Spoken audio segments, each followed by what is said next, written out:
Olá, meu nome é Wagner Meira Júnior e sou professor titular de Ciência da Computação da Universidade Federal de Minas Gerais.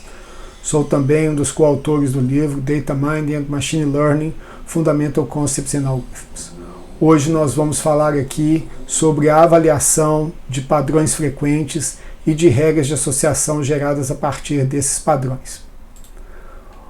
Há um conjunto muito grande de chamadas métricas de interesse que podem ser utilizadas para avaliar esses padrões.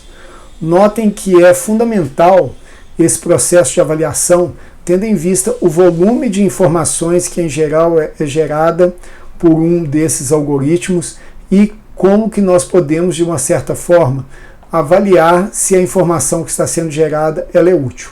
Como nós vimos anteriormente, a primeira dessas regras, dessas medidas de interesse, é chamada de suporte, que nada mais é do que a frequência de um conjunto de itens, quando associada à regra aos conjuntos de itens que compõem a regra.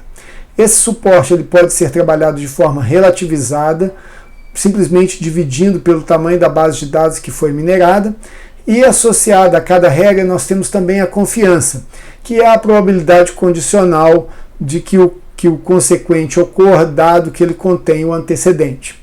Nós vimos aqui que isso nada mais é do que a razão entre o suporte de todos os itens que compõem a regra sob o suporte do antecedente.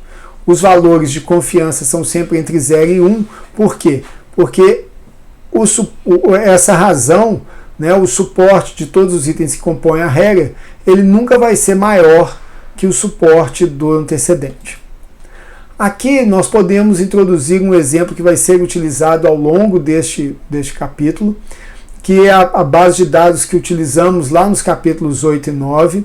Nós temos aqui o suporte mínimo 3 e os conjuntos frequentes que foram encontrados nessa base aqui, como já foi apresentado anteriormente. Nós podemos também aqui, para debater um pouco sobre isso, apresentar algumas regras e as respectivas confianças, onde nós vemos aqui alguns casos interessantes. O primeiro caso, ele está associado aqui à regra que, dado A, ele implica obrigatoriamente a ocorrência de E.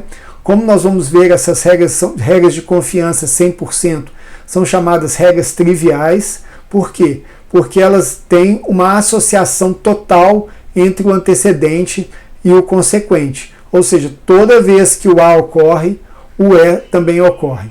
Notem que o reverso não necessariamente vai ser verdade, e aqui nós temos esse exemplo aqui do E, que implica em A em apenas 80% das vezes, e assim sucessivamente.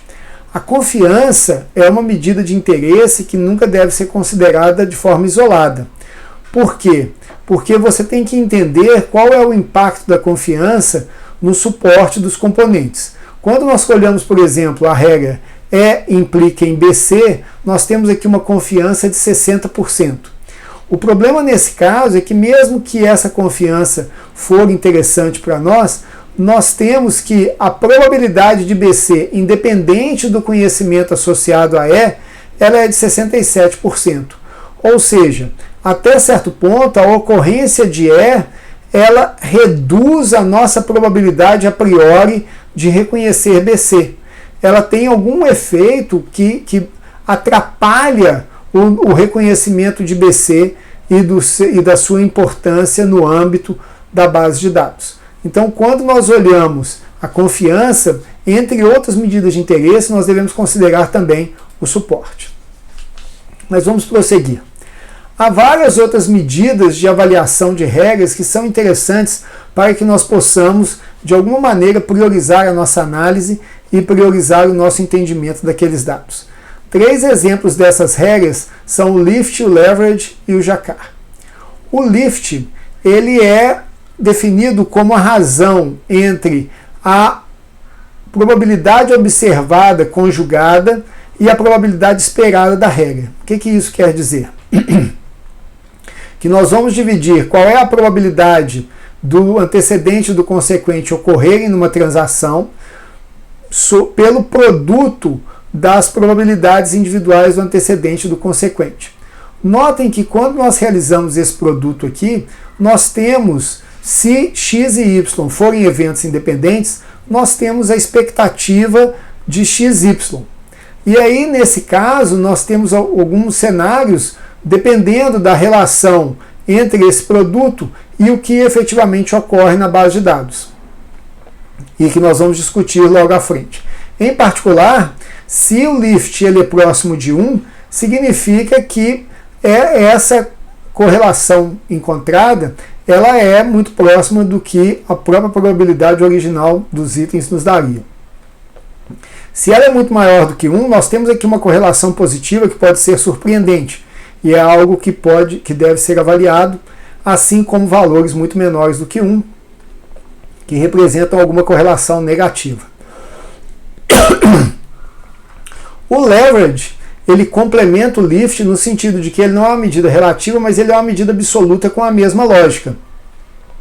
Nesse sentido, como nós vamos ver, nós trabalhamos com ambas as medidas no sentido de que, muitas vezes, uma medida relativa ela se refere a medidas absolutas insignificantes e que aí, nesse caso, não devem ser levadas em consideração.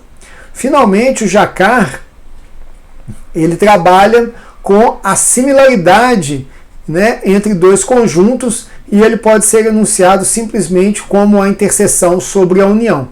Nesse caso, quanto maior for a medida de Jacquard, significa que mais associados o antecedente e o consequente estão a regra por eles definida.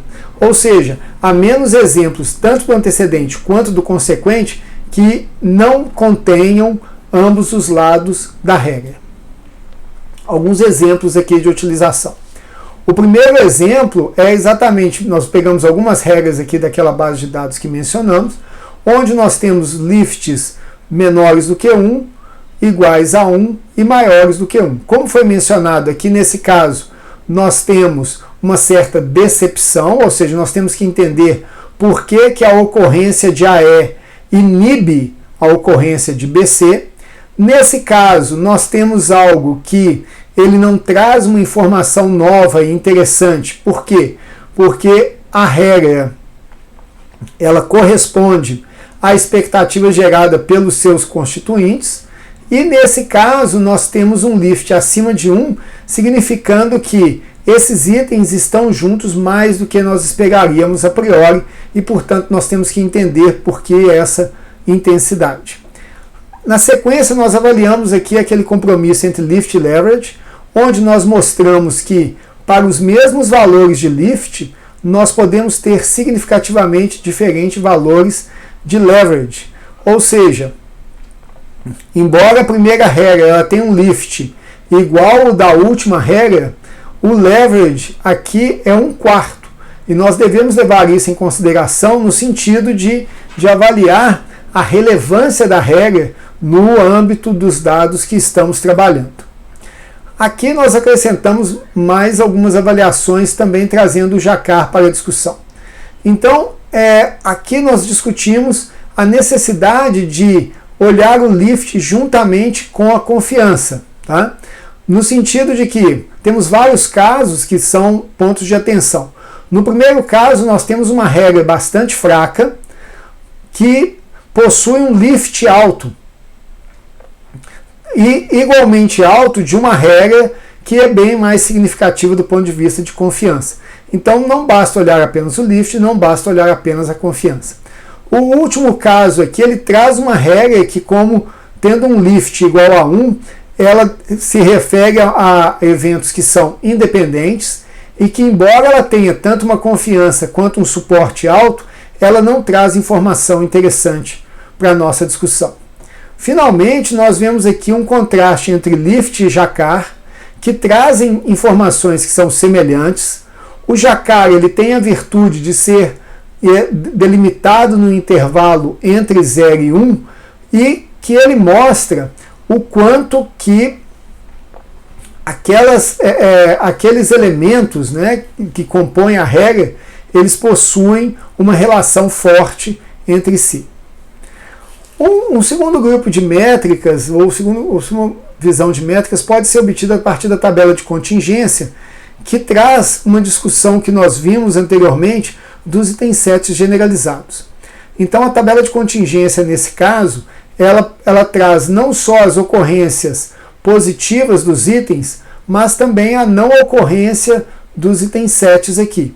De forma que, a partir da construção de uma tabela de contingência, nós temos mapeada toda a base de dados que vai corresponder a algumas dessas quatro situações aqui. A partir da tabela de contingência, nós trazemos uma regra muito interessante que se chama convicção. Tá?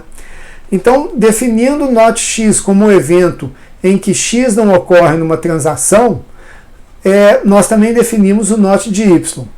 Nesse caso, temos os 4 eventos que acabamos de ver na tabela de contingência e nós podemos gerar, então, a medida de convecção, que ela vai trazer o erro esperado da regra, ou seja, quão frequentemente x ocorre em uma transação onde y não ocorre. Notem que ela traz uma informação parecida com o Jacquard nesse caso, mas quantificada para a direção da perda que é observada aqui. Então a convicção da regra XY, ela é a probabilidade de x pela probabilidade de não y, ou seja, o que nós esperamos a partir dessas probabilidades originais sobre o que nós efetivamente observamos. Na verdade, ele é 1 sobre o lift da regra x que implica em não y, né? E que pode ser mais facilmente construído, se for o caso, como a razão entre 1 menos py sobre 1 menos a confiança de xy, que vem dessa definição de lift aqui. Ou seja, se a probabilidade de x não y é menor que o esperado, a partir da independência de x e não y, então a convicção é alta e vice-versa. Ou seja, nós olhamos aqui nesse caso tanto o lift quanto a convicção. Vamos ver um exemplo aqui de algumas regras, verificando suporte, confiança, lift e convicção. A regra ADE é uma regra forte. Por quê? Porque ela possui um suporte amplo aqui, uma confiança que não é baixa, ela tem um lift acima de 1, significativamente acima de 1, significa que ela traz uma informação que não vem simplesmente das probabilidades de A e DE, e ela tem uma convicção 2, que significa que a regra A não DE, ela não é significativa. Por outro lado, quando nós trabalhamos com DE e A, essa regra ela traz pouca informação, porque apesar do lift alto, a sua confiança é 100%. Significa que toda vez que o DE ocorre, o A também ocorre. E essa informação, provavelmente, ela vai ser trabalhada por um conjunto, uma regra menos específica aqui. A convicção, nesse caso, ela vai dar sempre infinito, porque a confiança é 100%. E o que nós temos é que esse tipo de regra ele é pouco informativo, porque ele traz casos que são triviais. Já a terceira e a quarta regra, elas são ambas fracas, no sentido de terem uma confiança menor, mas o lift aqui ele é abaixo de 1. E aí nós podemos ver uma inversão interessante que, do ponto de vista de convicção, a regra com a menor confiança ela acaba tendo uma convicção um pouco maior do que a regra com maior confiança, e ambas tendo o mesmo lift. Nesse caso aqui, provavelmente a regra E elevado a C ela vai ser mais informativa do que a regra C elevado a E, a despeito das inversões em termos de confiança. Bom, nós temos outras medidas também baseadas na tabela de contingência, e uma medida muito popular é a chamada odds ratio. Tá? Então a ideia aqui é que nós queremos definir a base de dados em 2 grupos de transações, uma que contém X e aquelas que não contém X. E nós vamos definir qual é a probabilidade de Y ocorrer em cada um desses grupos. Então nós temos aqui qual é a probabilidade de Y dado X, a probabilidade de Y dado não X. Aqui nós trazemos, em termos da tabela de contingência, como que essas duas probabilidades são trabalhadas. E aí nós trazemos o odds ratio de XY, que nada mais é que o odds de X, dado X, qual é o odds de Y, e dados não x, qual que é o odds de y. Qual que é a intuição aqui? Né? A intuição é que se esses dois são independentes, então o odds ratio ele vai ter um valor igual a 1. Se eles são maiores do que 1, significa que a regra é mais forte. Se eles são menores do que 1, significa que x ele não acrescenta realmente informação para definir y. Tá? Então vamos ver alguns exemplos aqui. Vamos comparar o odds ratio de duas regras, C implica em A e D implica em A. Vamos aqui, construímos as duas tabelas de contingência e calculamos o odds ratio de cada um deles. No caso do C implica em A, o odds ratio é 0, no caso do D implica em A, o odds ratio é 3. Ou seja, a informação trazida pela regra D implica em A, ela é mais interessante do que a regra C implica em A, que nesse caso não existe, né? Notem que não existe uma transação onde nem C nem A ocorram e, portanto, a implicação, quando você diz que C implica em A, você não tem uma informação complementar para poder avaliar. Bom, como que toda essa questão das várias métricas pode ser utilizada na prática? Nós vamos aqui agora falar de um exemplo maior, utilizando a base de dados IRIS, que para a utilização de regras de associação ela foi discretizada. Então nós temos aqui, para cada um dos 4 atributos da base, eles foram discretizados em 3 intervalos, né? Então nós temos aqui o sepal length, que para essas faixas de valores nós temos os rótulos SL1, SL2 e SL3, assim sucessivamente, e as classes naturalmente já são 3 classes. Então o nosso objetivo aqui é estudar os conjuntos frequentes e as regras que são derivadas a partir dessa base discretizada. Bom, aqui nós temos alguns resultados, né? Eles foram gerados a partir de um suporte mínimo igual a 10 e um lift mínimo de 0,1. E nós temos aqui representados em cada um dos dois gráficos 79 regras.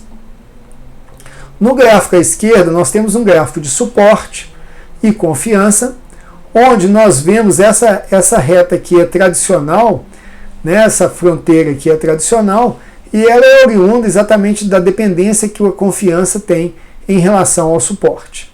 Aqui estão representadas cada uma das classes, como círculos, quadrados ou triângulos.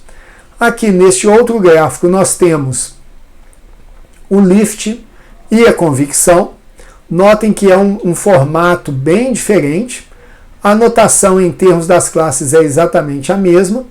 E uma forma de avaliar essas estratégias aqui é nós buscarmos para cada classe as regras mais específicas, ou seja, aquelas com maior antecedente e que tenham, no caso do gráfico da esquerda, o maior suporte e então a confiança, que vai gerar essas 3 regras aqui que não estão, né, cinzentas, e a mesma coisa para convicção e lift, que vai gerar essas 3 regras aqui, né, que não estão também cinzentas. Bom, o que nós podemos aprender com isso? Na tabela de cima nós temos as melhores regras em termos de suporte e confiança. Na tabela de baixo nós temos as melhores regras em termos de lift e convicção. Nós verificamos que no caso de C1 a regra é exatamente a mesma, mas quando nós olhamos para C2 e C3, nós notamos que as regras que vêm de lift e convicção elas são mais específicas, elas contêm mais elementos, né? O seu lift ele é maior nesse caso aqui. Por outro lado, o suporte ele é um pouco menor, né? Nós percebemos também que a convicção dessas regras ela é maior e às vezes até tende ao infinito. E a ideia aqui é que notem que há um compromisso aqui entre você ter regras menos populares, mas mais fortes. Então, quando nós realizamos essa análise, nesse caso aí a partir de várias medidas de interesse, é muito importante que a gente tenha clareza a qual compromisso que nós estamos mais interessados em termos da construção desse cenário aí. Bom, com isso nós terminamos esse primeiro grupo de medidas de interesse e estratégias de avaliação e no próximo vídeo nós vamos dar continuidade olhando como avaliar padrões.